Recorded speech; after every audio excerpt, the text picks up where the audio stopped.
Good morning, friends. Anne here, got my cup of coffee, got the Word of God, and today's reading is from Zechariah chapter 11.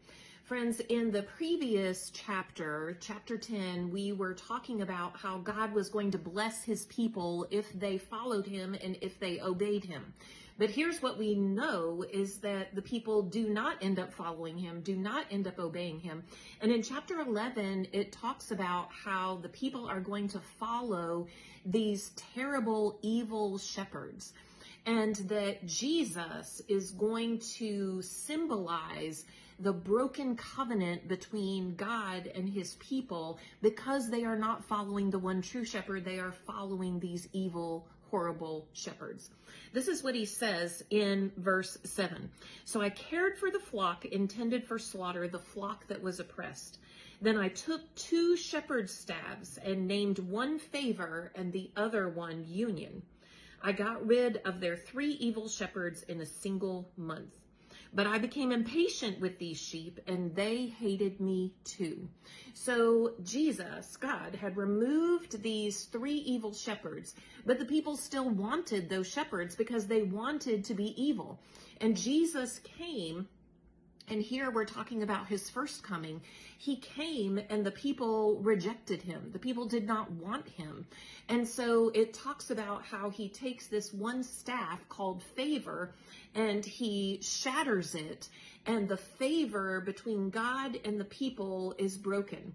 You'll even notice that in verse 12, he talks about, if you like, then give me my wages. And it talks about how there are 30 pieces of silver that are his wages, which, if you remember to the story of Jesus's betrayal by Judas, he was betrayed for 30 pieces of silver, which was actually, according to the law, the Old Testament law, the cost that one would have to repay someone if your bull gored their slave. So it was kind of the value or the worth of a slave. And then it talks about also, and the Lord said to me, throw it to the potter, this magnificent sum at which they valued me. And so this is inferring the prophecy about how the 30 pieces of silver that Judas betrayed Jesus for, he gave back to the chief priests. They couldn't do anything with it in the temple because it was blood money. And so they went out and bought a potter's field to bury the indigent people that could not afford burial. So here he's talking about Jesus's first coming, that even though Jesus, the good shepherd, came, he was rejected, and favor between God and man was shattered in this covenant. And then he goes on in 15 and says this, then the Lord said to me, go again and play the part of a worthless shepherd. So once again, Jesus is going to come. This illustrates how I will give this nation a shepherd who will not care for those who are dying, not look after the young, nor heal the injured, nor feed the healthy. And so then it talks about Jesus's second coming, that Jesus would come again and he would be shattering the staff of unity, that God's people would no longer be unified.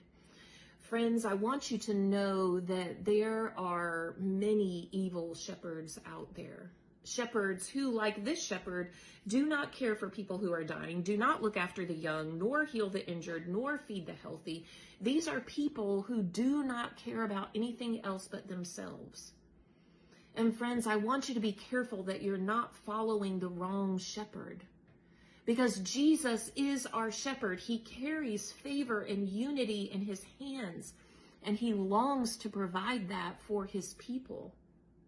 Friends, make sure that you are following the good shepherd. Check your heart. See who you spend your time walking after. See who you spend your time following. And make sure you follow the one who brings about favor and unity between God and man. Have a good day.